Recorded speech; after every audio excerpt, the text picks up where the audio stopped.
This is a real problem. I saw a talk by one of our PhD students about car following, and it has to do with this distance d and how it changes with time. This is pretty simplified, but it'll give us a good idea of what's going on. So cars A and B are going at the same speed, and the car behind, car A, decelerates higher than the car in front, so they would never hit each other. However, when car B slams on his brakes or her brakes, car A has a 0.75 second reaction time. That is, the car A starts to catch up for 3/4 of a second, and then car A puts on the brakes and starts to back off. And so the problem wants to know how far apart do these cars have to be before everything starts so that car A does not rear-end car B. So this is a pretty complicated problem, and so what I think we ought to do first is find out what the situation is after this 0.75 seconds. So let's start with that. So car B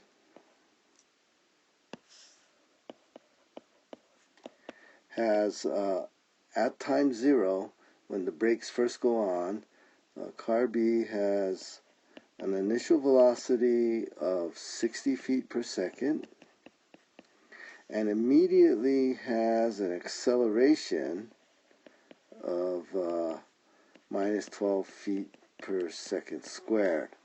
And so what we want to do is figure out what the velocity is after 0.75 seconds and how far car B traveled after 0.75 seconds.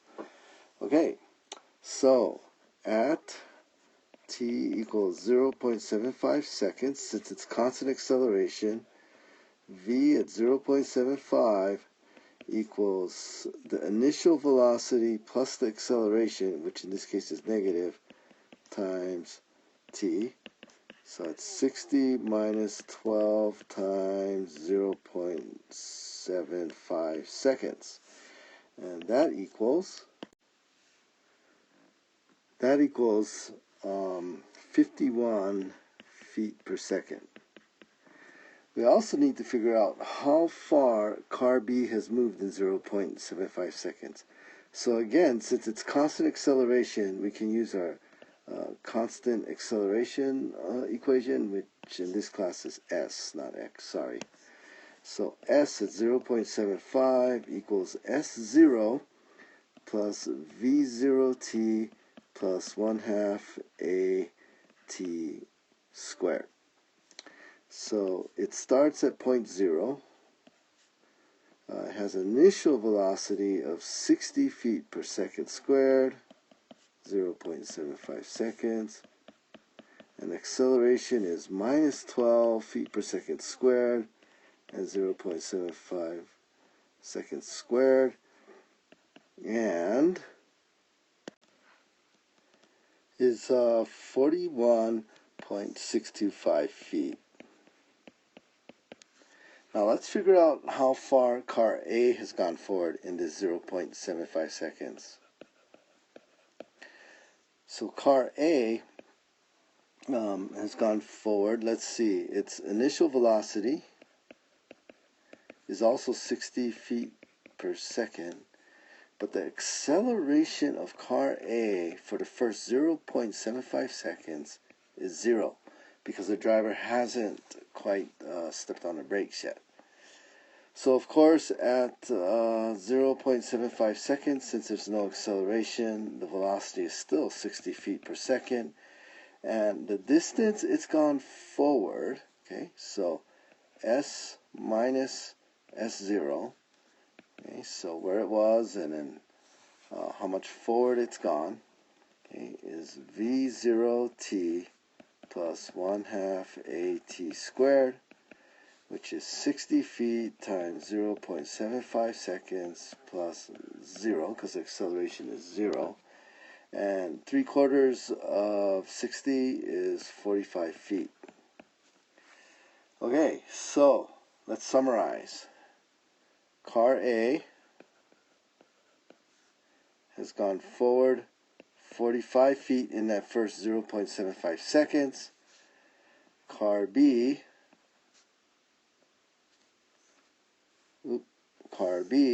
just a second.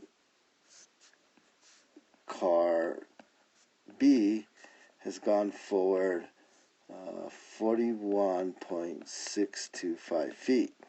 So car A is going to overtake car B and it'll crash. In fact, 45 minus 41.625 is 3.375 feet. So car A has gone 3.375 feet farther forward than car B. So one answer would seem would be 3.375 feet. However, car A is decelerating once the brakes go on, so I think it can actually be even closer than that before they crash. So let's work on this a little more. Okay, so here's the situation after 3/4 of a second.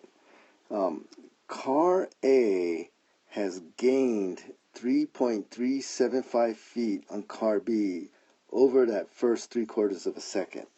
So this distance 0.75 is the original distance minus 3.375 feet.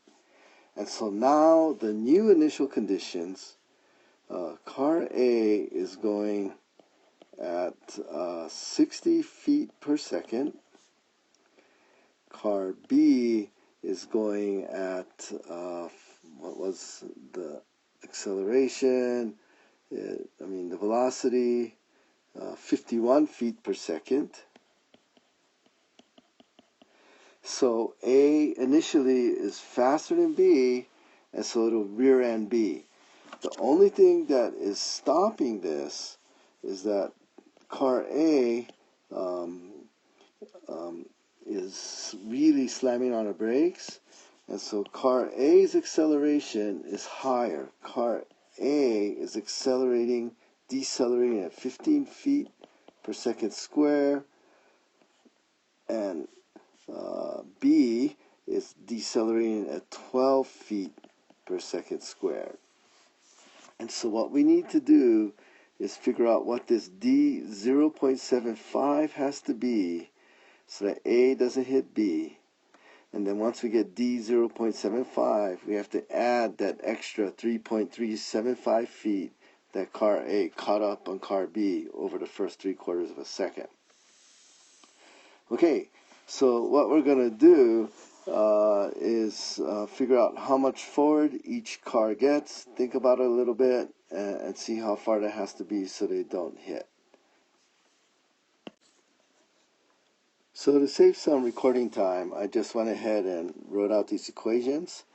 And so what you have here is the position of car A at any given time t, and the position of car B at any time t. What I want to really highlight here is that the initial position of car B I'm taking as 0. So that means the rear bumper of car B is the origin. And so therefore the initial position of car A is minus D 0.75 behind the rear bumper of car A. So when these two cars hit, they will be at the same position. However, we have two unknowns, this distance, D 0.75, and the time when they hit. So we need one more equation. So in the worst case scenario, what's happening is car A is coming up on car B. Just before they hit, they're going at the same speed, and then car A starts to back away from car B, if you can picture that. Because remember, A was going at 60 feet per second, B was going at 51 feet per second, and so it's gaining on it. And so if they gain if A gains on B, and right when it's about to hit, they're at the same velocity, because A is decelerating more, A will start to back off. So we need the equation for the velocity of A, which is VA0 plus AT, and the velocity for B. And so we're just going to plug in the numbers for the initial velocities and the accelerations. So car A was going at 60 feet per second, but it's decelerating at 15 feet per second squared. And B was going at 51 feet per second, and it's decelerating at 12 feet per second squared. Okay, so what we can do now is solve this one for T, and then plug T into there, and set those two equal to each other, and then solve for D 0.75, and then don't forget to add the 3.375 feet. Okay, so here we go. Just before they hit, the velocities are the same, and that's probably the trickiest part of this problem. So 9 equals 3t, so 3 seconds. Okay, so at 3 seconds they'll be right on top of each other, okay, in the same velocity. And so now we can put the two displacements the same, so minus d 0.75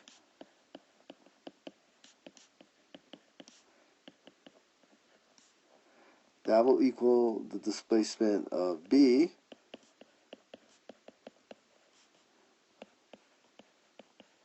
Okay, and solving for d 0.75, we get 13.5 feet. So the initial distance that they're apart is at 13.5 plus 3.375, and that comes out to 16.875 feet. I'll go check if that's right.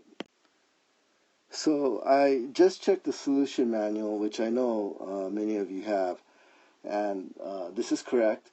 I really don't like the way the solution manual solved it, so if you're looking at that, I think this physically explains it better. So I hope this helped.